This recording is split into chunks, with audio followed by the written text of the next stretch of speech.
I wish I'd never made that joke. Not like that. Not there, and definitely not in front of him. It started off as harmless teasing over dinner. Just a lighthearted comment I thought would show how strong and open our relationship was. But the moment the words left my mouth, I saw it. A shadow passing over Alex's face. The warmth in his eyes dimmed, and his easy smile faltered. Before I could even realize it, that one careless joke cracked open something I wasn't ready to face. "Relax, Alex," I laughed, grabbing another slice of garlic bread. "You're not seriously getting worked up over Jordan, are you? He's basically family to me." Alex didn't reply. He just stared at his plate, idly pushing food around. "I never said I was jealous," he muttered.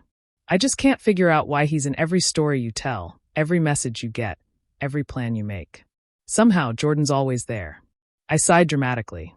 "Oh, come on. He's been my best friend forever. You knew that long before we got married." He nodded slowly, eyes still downcast. "Yeah, but lately something feels off." That word, off, hit harder than I expected. Quiet but sharp. It hung between us even after the waiter cleared the table. That night, I couldn't sleep. His words replayed over and over in my mind.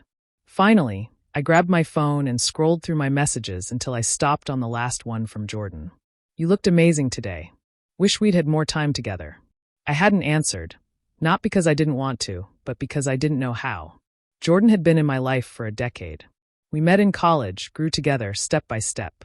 He was my go-to through everything. When I got a new job, when Mom got sick, even when Alex proposed. He'd always been my constant. But recently, something between us had shifted.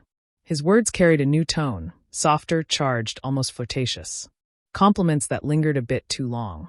And while I'd never crossed a line, I hadn't exactly drawn one either. If I'm honest, a small part of me liked the attention. The next morning, Alex barely said a word. He made coffee, scrolled through the news, and moved around the kitchen like I wasn't even there. The silence was unbearable. "Hey," I murmured, lightly brushing his arm. "Still upset about last night?" He looked up, tired. "No, just thinking." He paused.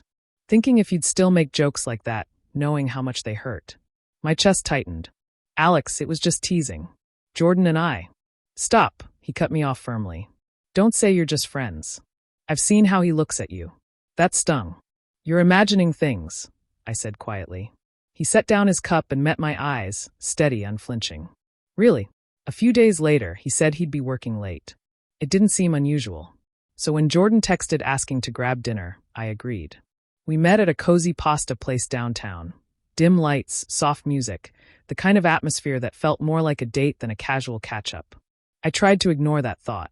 Jordan stood and pulled me into a hug as I arrived. "You're glowing," he said, smiling. I laughed.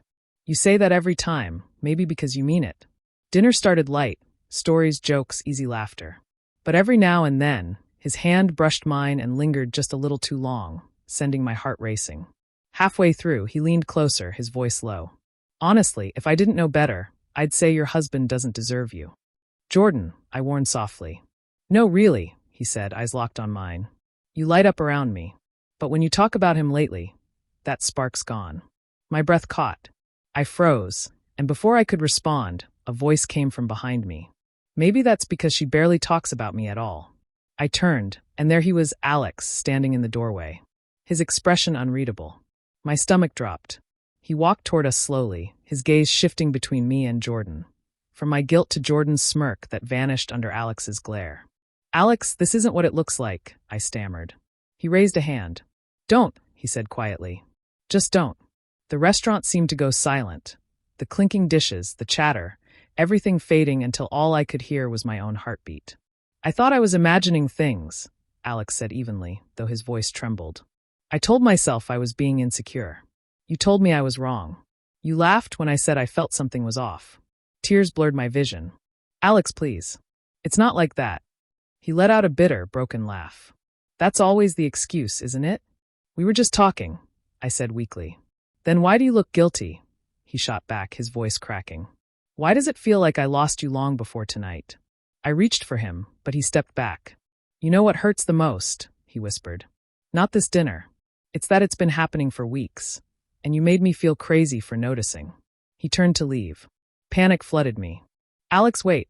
Please. I haven't done anything wrong." He stopped, back still turned. You're right, he said quietly. You didn't do anything. But betrayal isn't always about what you do. Sometimes it's about what you allow. And then he walked out. That night, I sat alone in the stillness of our home, staring at the half-finished bottle of wine on the counter. His words echoed over and over. It's about what you permit. And deep down, I knew he was right. Jordan called, texted, even showed up at my door. I never meant for it to get this bad, he said. He's just overreacting. I looked at him, really looked. The smirk, the calculated charm, the manipulative calm. No, I said softly. He's not overreacting. You knew what you were doing, and I let it happen. Jordan's face fell. Please go, I whispered. After he left, I sat in the dim light until the sun began to rise, crushed under the weight of everything I'd allowed. Days turned into weeks. Alex never came home. He stayed at a hotel near work, saying he needed space. I called, texted, even stopped by once, but he never answered the door. Then one night, a message from him finally came. You didn't cheat, Mia, but you stopped choosing me long before that night. And I can't love someone who already left halfway. That message hit harder than any argument ever could. It's been 3 months now. The ring's still on my finger, though the mark beneath it is already fading. I replay that night again and again, the laughter, the silence, the moment he saw the truth I kept denying. Because betrayal isn't always lies or physical touch. Sometimes it's slow, subtle, a quiet shift of loyalty you don't notice until it's gone. And every time I scroll through old photos of us smiling, happy, unbreakable, his words echo back. It's not what you do. It's what you allow.